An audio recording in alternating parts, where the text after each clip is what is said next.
Вітаю вас, шановні глядачі. Ефір рації на сувязі політик, громадський діяч Дмитрий Балкунець. Рада бачити. Привітання. Рацыя. Лукашенко хоча шматвектарнага міру. То ён ядзерны демон, то ён міратворац. Башар Асад таксама хацеў шматвектарнага міру. Ну і дзе Асад? Сёння няма Асада ў Сірыі, а Расіі на Блізкім Усходзе, я спадзяюся, у Афрыцы. Такія могуць быць наступствы. Ну, Сірыя ж далёка. Як вы думаеце ўвогуле, гэтыя падзеі, яны прыспешваюць пэўныя перамены ў Беларусі? Ну, я лічу, што падзеі ў Сірыі так могуць мець пэўны ўплыў на Беларусь, але не варта чакаць такога прамога эквіваленту. Гэта звязана, па-першае, з тым, што там все ж такі быў такі доўгі перыяд грамадзянскай вайны, і там была зброя у людзей, якія зараз прыйшлі да ўлады.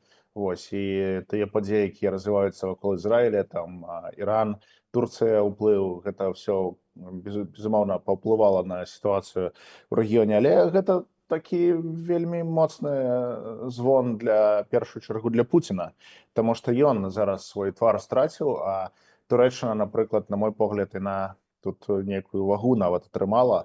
Ардэган, ён зрабіў такі, мне здаецца, зараз вельмі моцны крок, і тыя дамовы, якія былі, магчыма, з удзелам Ардэгана, і таксама роля Ізраіля ў гэтай сітуацыі, яна будзе мець вялікі ўплыў на сітуацыю на Блізкім Усходзе. І гэта таксама можа паўплываць на, напрыклад, на пазіцыю Расіі ў Афрыцы, таму што вядома, што праз Сірыю там былі такія вось прамежныя магчымасці для палётаў расійскіх самалётаў у краіны Афрыкі. Але, ну так, гэта можа, безумоўна, паўплываць на Беларусь, але так, больш эмацыйна. Ну, вы гаворыце пра Ізраіль, пра Турцыю, неяк вы не прыгадалі Дональда Трампа, а то вельмі падазрона выбралі прэзідэнтам, такія працэсы пачаліся, дазволы атаканцамі біць у глыб тэрыторыі. Тут падзеі на Блізкім Усходзе рашучыя, так? Я думаю, это все ўзаемазвязана. А тое, што падбілі зэдлік пад Пуціным, ну это ж як бы... это проблемы для Лукашэнкі таксама. Ну, Дмитрий, я до Сірыі хочу вернуться все-таки, так? Уразілі кадры вось гэтыя з вязніцаў, калі палітвязняў вызвалялі. Жудасць проста. У гэтых катаў турэмных, значыцца, атрымалі відэа з іхных смартфонаў, як там маладых людзей. Ну, да смерці збівалі на гэтых відэа. Гвалцілі мужчын, гвалцілі жанчын. Некаторых людзей па 30-40 год у гэтых вязніцах трымалі. І для таго, каб проста зладзіць ім пекла на зямлі, яны ў вязніцы іхных блізкіх дзяцей забіваюць на волі, гэтыя людзі выходзяць з тых вязніцаў, ідуць да магіл і гэта сваіх дзетак. І гэта вельмі шчымлівыя кадры. Што вас уразіла? Ну так, мне гэтыя кадры ўразілі, таму што гэта вельмі страшныя кадры, калі людзі, некаторыя там 30-40 год, безумоўна, правялі ў турмах, хтосьці страціў сваіх родных, і людзі ўпершыню выйшлі на волю, і тое, што яны бачаць зараз, ну, гэта вельмі шкада гэтых людзей, таму што яны страцілі і час, і знаходзяцца ў вельмі цяжкім псіхалагічным стане. І гэта страшныя кадры, але ну, так робяць тыраны, дыктатары, таму што Асад, калі ён, па-першае, прыйшоў да ўлады ў 2000 годзе, казалі, што ён ліберал нейкі там, але аказалася, ён больш нават жорсткі дыктатар, чым яго бацька быў. Дарэчы, Асад, ён жа ў Лондоне працаваў там нейкім доктарам, лекарам працаваў, у Лондоне вучыўся, і былі там нейкія думкі ў некаторых, што ён пачне нейкую лібералізацыю, але ён аказаўся вельмі крывавым тыранам, дыктатарам, і тое, што ён зрабіў, гэта жудасна. Безумоўна, Асад страціў і усю спадчыну, якую яго бацька там нават пабудаваў у Сірыі. Яны ўжо, мне здаецца, ніколі не вернуцца ў Сірыю, ні Асад, ні яго там дзеці, нават і внукі ніколі не вернуцца ў Сірыю. Яны ўсё, яны страчаны для гэтай краіны. Мы бачылі, як Асад збег, але ён сваіх азаронкаў з сабой не забраў. Яны засталіся ў Сірыі. І зараз яны там, магчыма, нават і каяцца пачалі, яны пачалі там пісаць, што іх там сілай гэта заставлялі рабіць. Вось, але ну, зразумела, што зараз у іх вельмі цяжкі стан. І гэта вельмі такі важны паказчык не толькі для Азаронка, але і для іншых людзей, якія знаходзяцца зараз побач з Лукашенка. Таму што нават калі з ім нешта здарыцца, напрыклад, ён там фізічна знікне ці ён кудысьці там будзе вымушаны з'ехаць, ну, гэта час пакажа, як гэта будзе развівацца сітуацыя. А тыя людзі, якія побач з ім знаходзяцца, яны адразу пачнуць там нават сцягі панаходзіць, каб змяніць. Мы бачылі, як гэта ў Сірыі адбылося, там нават у гэтых амбасадах по ўсяму свету яны пачалі зараз Асада там клейміць, што ён такі сякі был, а дагэтуль яны што рабілі? Вось, ну, гэта такі паказчык, як гэта сістэма рушыцца ў адзін час. Вось, таму я лічу, што нават у самых складаных абставінах, у якіх сёння знаходіцца Беларусь, трэба ўсё ж такі быць чалавекам і не рабіць некую шкоду для людзей. У тым ліку я маю на ўвазе нейкіх там людзей там у пагонах, якія сёння твараць нават беспрэдэл у Беларусі ці там прапагандыстаў. Ну, трэба все ж такі знаходзіць кампрамісныя варыянты, а не рабіць нейкую вялікую шкоду для непасрэдна тых, з кім вы побач пражываеце. Таму што падзеі ў Сірыі таму вельмі важны паказчык, і нават мы бачылі, што там павесілі некага там Дзядзю ці там сваяка стрыечнага брата. Асада, і гэта таксама цікава. Я все ж такі веру ў тое, што тая палітычная сіла ці сілы, якія прыйдуць зараз да ўлады ў Сірыі, яны все ж такі змогуць знайсці кансэнсус, каб пакласці нейкую новую или пачаць новую старонку тым, каб сірыйскі народ змог адбудаваць сваю краіну, незалежную, моцную, дэмакратычную краіну, каб гэтыя ўсе жудасныя падзеі, якія ў іх адбываліся на працягу многіх год, яны былі завершаны. Ну, все у іх атрымаецца. Сірыя, біблейская дзяржава, так, нас не было, Сірыя ўжо была. Там гісторыя, я перакананы, што там і навуковы, і культурніцкі патэнцыял. Это датычна там такіх шавіністычных фантазій пэўных людзей, якія думаюць, што это вот людзі з Блізкага ўсхода, там нічога не вартае. Абсалютна, я думаю, все у іх атрымаецца. Дапамогуць. Ізраіль датычны, так, Дональд Трамп увязаны, я перакананы, ў гэтыя абсалютна працэсы. Я думаю, што тычыцца Беларусі, Лукашенко ж быў дружок Асада. Я думаю, яны вось гэтымі рэпрэсіўнымі механізмамі, архітэктурай рэпрэсіяў яны дзяліліся, так, таму што метады вельмі падобныя. У Беларусі жудасная сітуацыя з палітвязнямі. Я думаю, калі здарацца перамена, нам такая праўда адкрыецца, што ўвесь свет будзе шакаваны, што ў Беларусі ў гэтых катавальнях адбываецца. Ну, столькі людзей знішчылі, столькі людзей да самагубства давялі. Найлепшыя людзі краіны знаходзяцца ў вязніцах. Нават нобелеўскі лаўрэат міру Алесь Бяляцкі, ужо каторы год знаходзіцца ў вязніцы, выйшла кніга ў Беластоку пры падтрымцы радыё «Рацыя» пра Алеся Бяляцкага. Ну, як вы думаеце, Дмітрый, все ж таки, 25-й год, такая логіка працэсаў.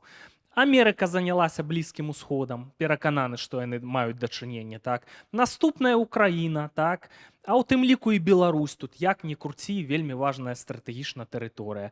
Ну, як вы думаеце, у 25-м годзе ці могуць нас чакаць такія сюрпрызы, што все, Лукашэнкі не стане? Ну, сюрпрызы могуць быць вельмі нечаканыя, вось падзеі ў Сірыі яны таму паказалі. Таму я лічу, што ўсё ж такі любыя падзеі, якія адбываюцца ў свеце, яны так ці інакш уплываюць на тым ліку на падзеі ў Беларусі. Магчыма, нават і сітуацыя у Іране будзе там зменена, у тым ліку некаторыя працэсы, якія ў Сірыі могуць Іран закрануць. Вось, а наконт Беларусі, ну, трэба разумець, што ўсё-такі Беларусь не з'яўляецца зонай ці краінай, якая сёння прыцягвае ўвагу еўрапейскага звязу ці Злучаных Штатаў. Вы так думаеце? Ее не існуе ў тым плане, што яна, ну, знаходіцца ў такім пасіўным стане. Яе так бачыць, але актыўна ніхто не робіць ніякіх дзеянняў, на жаль. Таму што, ну, ёсць некая рэал-палітыка, якой у тым ліку заходнія дыпламаты карыстаюцца, яны працягваюць гандляваць з Лукашенко і Пуцінам. Вось нават Карлсона, які зараз наведаваў там Лаўрова ў Маскве, ён паказваў, і кожны раз ён наведвае Ашан у Маскве. Ашан — это французская кампанія. Яны працягваюць гандляваць і працаваць у Маскве, іх ніхто не зачыніў. Аўстрыйскі банк, Райфайзенбанк, яны працягваюць працаваць у Расіі, яны не пад санкцыямі ніякімі. Таму што ёсць лабісты, якія працягваюць гандляваць. І гэта ўсё ўплывае на тое, што Лукашенко і Пуцін карыстаюцца гэтай сітуацыяй і працягваюць рэпрэсіі супраць грамадзян Беларусі. Вось. І я лічу, што так могуць быць падзеі, калі Трамп зойме нейкую пазіцыю больш жорсткую, ён можа вызваліць у тым ліку палітвязняў, калі ён такой мэтай задасца, ён можа гэта зрабіць. Дарэчы, рэспубліканцы яны былі заўсёды больш так жорстка, мне здаецца, ставілись да Лукашэнкі. Напрыклад, у часы Буша была прынята вось гэты закон был прыняты кангрэсам як акта дэмакратыі ў Беларусі, і Лукашенко тады ўпершыню пачалі называць апошнім дыктатарам Еўропы. Но мне здаецца, ён зараз не апошні, перадапошні. Вось, але я думаю, што все ж таки могуць быць некаторыя падзеі. Вось. Ну і стан здароўя Лукашенко я б таксама яго не спісаў з таго, што могуць быць розныя нечаканасці. Нават і ў Расіі могуць быць нейкія нечаканасці, якія могуць таксама паўплываць на сітуацыю ў Беларусі. Рацыя. Ну вось з-за гэтага рэлпалітик, з-за пасіўнасці заходніх лідараў у ключавых краінах здарылася сітуацыя, што Расія і Кітай у стратэгічным хаўрусе. І Расія гэта таран Кітая для дэстабілізацыі Захада з беларускага плацдарму. Таму я перакананы, што наступная кропка, дзе будуць дзейнічаць, дзе будзе Трамп дзейнічаць, гэта наш рэгіён. Ох, рэчы пачнуцца пасля гэтай інаўгурацыі. І ўжо ж з Трампа мы бачылі, так, жоўты гальштук, сіні гарнітур. Канешне, украінцам будзе за карупцыю даставацца, і таму некаторыя будуць нават думаць, што нейкая антыукраінская рыторыка, але ў рэчаіснасці я перакананы, стаіць мэта нанесці Расіі стратэгічную паразу, дэстабілізаваць палітычна Расію, змяніць там улады, каб адцягнуць іх ад Кітая. Шаноўныя гледачы, што думаеце вы, ці складаеце вы падобныя спадзевы? Ну важна, Дмітрый, што адбудзецца да гэтага. Я хачу вярнуцца на тыдзень назад. У Пуціна грандыёзныя праблемы. Ён страшвае Блізкі ўсход. Падзеі ў Сірыі. Мы яшчэ не ведаем, ці скінуць Асада. Вырашальныя падзеі. Падзеі ў Грузіі. Падзеі ва ўкраіне вырашальныя. Украінцы ў Курскай вобласці гэтак далей. Не, ён ляціць у Беларусь. Праводзяць інфармацыйную аперацыю, арэшнік, ядравая зброя, пагроза всяму заходняму свету, малююцца мапы, як з Беларусі ракеты, наколькі хутка далятаюць там да Лондона, Берліна, да іншых гарадоў. Увогуле, для чаго гэта робіцца, што яны плануюць? Візіт Пуціна, я думаю, што тое, што ён зараз наведаў Мінск, гэта было звязана з такім цырыманіялам 25 год саюзнай дзяржавы, якую яны там ўсё будуюць, ніяк не дабудуюць. І гэта такая магчымасць Пуціну прадэманстраваць, што вось ён тут галоўны кіраўнік тэрыторыі Беларусі, і ён хоча так вось прадэманстраваць, што гэта зона ўплыву Крымля, і ён такім чынам гэта таксама захаду паказвае і сваю аўдыторыю паказвае, што ён там нешта будуе, некую інтэграцыю робіць. Тое, што яны там рабілі заявы наконт ядравай зброі, наконт гэтага арэшніка, гэта ўсё спробы пужаць захад. Дарэчы, і ў Савецкім Саюзе гэтым займаліся кіраўнікі савецкай дзяржавы, і зараз Пуцін. Вось, замест таго, каб пужаць захад, напрыклад, тэхналогіямі, там, не ведаю, штучным інтэлектам, ці там яны там нешта зрабілі такое, щоб захад ахнуў, яны пужаюць тым, што ў іх ёсць.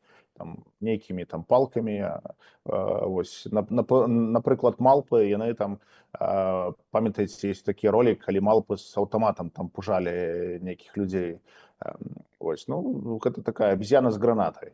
Гэта вельмі страшна, таму што людзі, якія гэта кожны раз абмяркоўваюць і нават публічна пра гэта кажуць, яны, мне здаецца, яны неадэкватныя. Таму што яны там мараць пра нейкія чырвоныя кнопкі, пра нейкія там магчымасці знішчыць сваіх суседзяў, замест таго, каб абмяркоўваць некае развіццё, каб абмяркоўваць нейкія праблемы, якія сёння існуюць у свеце. Гэта людзі жывуць у нейкай сваёй рэчаіснасці, якую яны пабудавалі, і гэта жудасна. Ну, апынулася, што ў Сірыі такая сітуацыя, все, Расія не змагла абараніць свой рэжым-сатэліт, нічога ў Расіі няма, все, ва ўкраіне завязлі. Так, все, што ім зараз застаецца, это запалохваць захад. Але я бы не стаў недаацэньваць, таму што калі пацягнуць у Беларусь гэтыя арэшнікі, там тактычныя ядравы боепрыпасы і гэтак далей, гэта ж могуць быць прэвентыўныя ўдары па Беларусі, гэта ж можа загінуць шмат людзей. Это вялікія праблемы, шаноўныя гледачы. Што вы думаеце, ці магчымыя такія сцэнары? Я прашу у вас, калі ласка, подписывайтеся, кому бяспечна, хоць у нас большасць гледашоў унутры краіны, кому бяспечна дапамагайце, подписывайтеся, рэагуйце на нас, на канал Дмітрия Балкунца, скінем таксама апісанне у апісанні спасылку на канал Дмітрия Балкунца, там выйшлі кое-якія цікавыя відэа. Дмітрий, ну я хочу абмеркаваць з вами яшчэ одну гіпотэзу, важна яе абмеркаваць. Вось памятаеце 20 год, візіт Лукашэнкі ў Сочы пасля выбараў, як Лукашенко прыніжаны стаяў перад Пуціным на ўколенцах просто, так? Ну і тады ж ён все здаў просто Беларусь пад стратэгічны кантроль, і потым пачаліся вот падзеі, зашыстка плацдарма беларуска, напад з беларускай тэрыторыі на Украіну і гэтак далей. Ну, а вось гэтая вайна, як ні круці, яна трошкі прыўзняла статус Лукашэнкі. Тут ён моцным дзяржавам пагражае, такія робіць візіты, напрыклад, у Пакістана. Это ж таксама ядравая дзяржава, 5-я па насельніцтве ў свеце, як бы павялічыўся ягоны статус. Ёсць такая гіпотэза, што это Пуціну не падабаецца, што Лукашенко да Трампа прарываецца, шукае кантактаў з Трампам, што яны зноўку яго на ўколенцы хочуць паставіць, і ім патрэбна дэстабілізаваць Беларусь, і Расія рыхтуе падчас вось гэтых так званых выбараў тэракты, вось як у 2011 годзе тэракт у метро. Но это ж не Кавалёв і Канавалаў арганізавалі, зразумела, што спецслужбы. Вы чакаеце, што нешта такое вось толькі ў большых маштабах пачне адбывацца ў Беларусі ўжо хутка? Ну, я лічу, што ўсё ж такі Лукашенко не стрымаў сваё слово, і он даваў клятву нават сваімі дзецьмі, што ён казаў, што ён не пойдзе на выборы. І ну, вельмі складана разумець, што ў галаве ў чалавека, які больны на голову. Вось, таму вельмі складана прагназаваць, якія там падзеі ў галаве ў Лукашэнкі развіваюцца. Тое, што ён вырашыў пайсці на выборы і не атрымаў нават дазвол ад Крымля, ну гэта зразумела, і нават грошы не атрымаў. Вось, ён ідзе на гэты выбор, але Крэмль не можа яму забараніць ісці на выбор. Ён толькі можа яго забіць, калі ён там нешта не будзе не так рабіць. Вось, але магчыма, і Крэмль можа выкарыстаць Лукашенка нават зараз для сваёй некай гульні, калі ім гэта спатрэбіцца. Якая будзе гульня ў Пуціна? Напрыклад, ён там, калі пажадае, можа пайсці на тое, каб Беларусь страціла сваю незалежнасць. Пуцін можа гэта зрабіць, калі Лукашенко слабы? Можа. Таму гэта такая вельмі вялікая памылка з боку Лукашэнкі. Але наконт тэрактаў, у тэрактах я лічу, што ў першую чаргу тут ёсць заінтарэсант сам Лукашенко і яго сям'я. Ёсць гіпотэза, што ў 2011 годзе менавіта сям'я Лукашенко гэтыя тэракты зрабіла. Таму што для Пуціна дэстабілізаваць сітуацыю ў Беларусі невыгадна. Гэта сітуацыя можа быць выгадна толькі для Лукашэнкі, для таго, каб паказаць, што ён сёння такі вось чалавек, які абараняе Беларусь ад нейкіх там тэрактаў, знешніх сіл і так далей. Вось, але пасля Сірыі гэта таксама рызыковая можа быць сітуацыя, таму што такая дэстабілізацыя можа падарваць і нават сістэму. Таму што мы бачылі, што ў Сірыі, колькі там яму не малявалі галасоў падтрымкі, 95, там нават 99 было на некаторых выбарах, але ён ляснуўся за некалькі дзён. Так і ў Лукашэнкі можа быць. Таму тут, калі ён нешта плануе такое супраць грамадзян, нейкія тэракты, то гэта можа мець негатыўныя наступствы для яго асабіста. Але я хочу папярэдзіць грамадзян не ўдзельнічаць ні ў якіх масавых мерапрыемствах у бліжэйшыя 2 месяцы ў Беларусі і ні ў якім разе не ісці на выборы, якія адбудуцца так званыя выборы, таму што яны не маюць ніякага сэнсу. Нават калі вас заганяюць, там ісці трэба ігнараваць, вас ніхто ніадкуль не звольніць, таму што яны ўжо дазвальнялись да таго, што некаму працаваць на прадпрыемствах. Але тыя, хто зараз вось прапануе там пайсці некае там сонейкай нарысаваць, ну гэта правакатары, я лічу, таму што гэтыя выборы яны на карысць Лукашэнкі. Таму калі людзі заклікаюць там нейкія асобы, кажуць, што трэба пайсці нейкай сонейкай нарысаваць супраць усіх, гэта на карысць Лукашэнкі. Вось. Таму я лічу, што трэба ўсё ж такі быць дома і не ўдзельнічаць у такіх выбарах. Гэта будзе такая магчымасць прадэманстраваць пазіцыю, таму што калі нават выбарчыя камісіі, кіраўнікі ці там удзельнікі гэтых камісій будуць бачыць, што на выбары малая яўка, яны будуць разумець, што сістэма слабая, Лукашенко не мае падтрымкі, легітымнасці. Гэта вельмі важна. Рацыя. Дмітрый, я хочу перавесці нашу гутарку трошки такое бульварызаванае рэчышча, так? Вы зніклі там на шэраг дзён. Апынулася, што вы манціравалі, самі рыхтавалі новы фільм на сваім канале пра Вангу. Пра тое, што шмат фэйкаў з Вангай звязаных, там даследавалі яе феномен, што вот гэтыя наратывы Ванга сказала, што Расія пераможа, это все фэйкі, гэтым карыстаюцца наўмысна, так? Ну, а вы даследавалі, яна рэальна што-небудзь пра вайну ва ўкраіне, пра Беларусь сказала? Можа, Ванга навангавала нешта, што там у Беларусі будзе ў 25-м?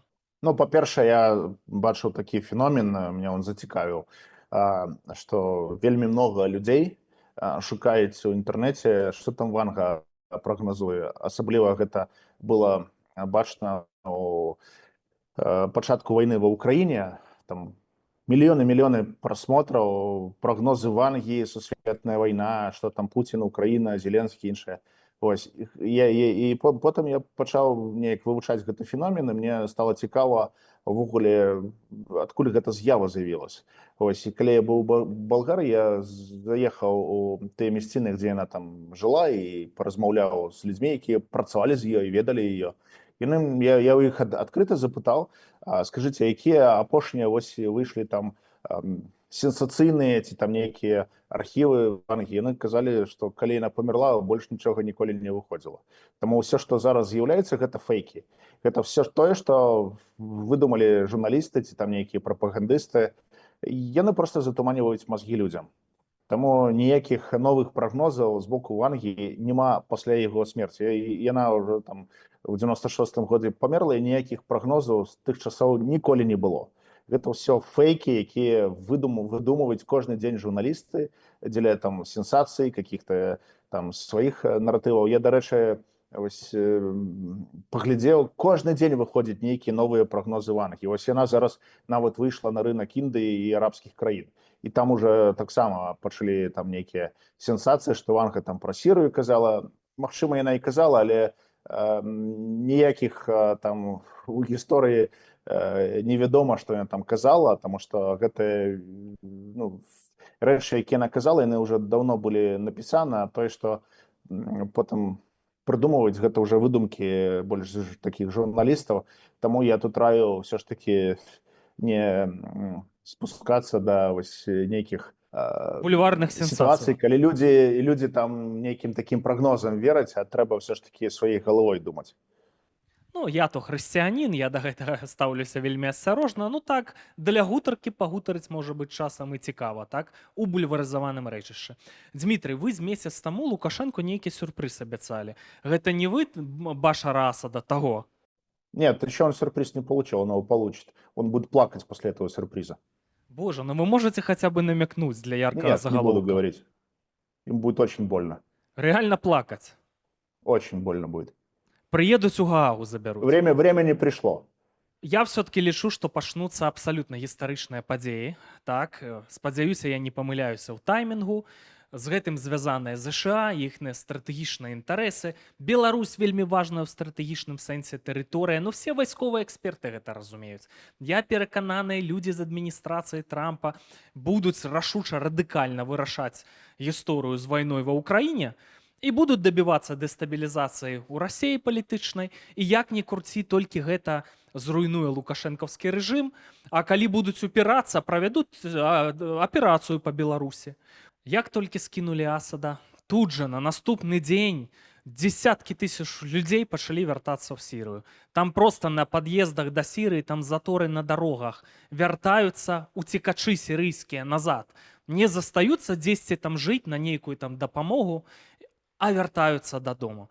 Дмітрый, як вы думаеце, Як вы адчуваеце, нават спытаюся, можа так стацца, што ў 25-м годзе мы з вами таксама зможам вярнуцца ў Беларусь? Тут якраз зараз пра гэта чаму пытаюся. Перад калядны час зніжкі на валізы. Я чуў хорошыя фірмы, сябры, Самсонит і Витчен, таму што галантэю сумкі мы не можам купіць. От можа так стацца? Ну, я думаю, што пакуль Пуцін будзе в Кремле, гэта вельмі малаверагодна. Таму што Пуцін пасадзіць, нават калі Лукашенко не стане, ён іншую туды сваю марыянетку адправіць кіраваць Беларусю. Таму вельмі тут цяжка разважаць на гэтае пытанне. Але наконт Сірыі гэта цікавая сітуацыя, таму што нават калі зараз гэтыя бежанцы будуць вяртацца ў Сірыю, гэта вельмі, ну, я лічу, што пазітыўна, таму што людзі, ну, тыя, якія сірыйцы знаходзяцца ў Еўропе, яны же, ну, яны бомжы тут, яны там не маюць ні жылля нават, ці там працы стала нейкай. Вось, ну, гэта не іх краіны, яны там мовы часам не ведаюць, і яны пакутваюць, і яны, я разумею многіх, яны жадаюць вярнуцца ў Сірыю, дай Бог, каб яны пачалі вяртацца. І гэта вельмі важна таксама і для Беларусі, таму што Лукашенко выкарыстоўваў сірыйцаў для міграцыйнага крызісу супраціў развязу. Вось, таму я лічу, нават і зараз для Еўропы можа быць пазітыўны сігнал, што міграцыйныя ціск, які Лукашенко рабіў супраціў развязу, ён будзе зменшаны. Ну, гэта таксама пазітыўны сігнал тыя падзеі, якія адбываліся или ці адбываюцца зараз у Сірыі. Шановныя гледачы, паводле логікі знешнепалітычных працэсаў, ну, мне здаецца, што 25-й год не стане ні Пуціна, ні Лукашэнкі. Ну, а што думаеце вы? Напішыце, калі ласка, ў каментарах. Дмітрый, шчыра дзякуй за гэтую гутарку. Дзякуй.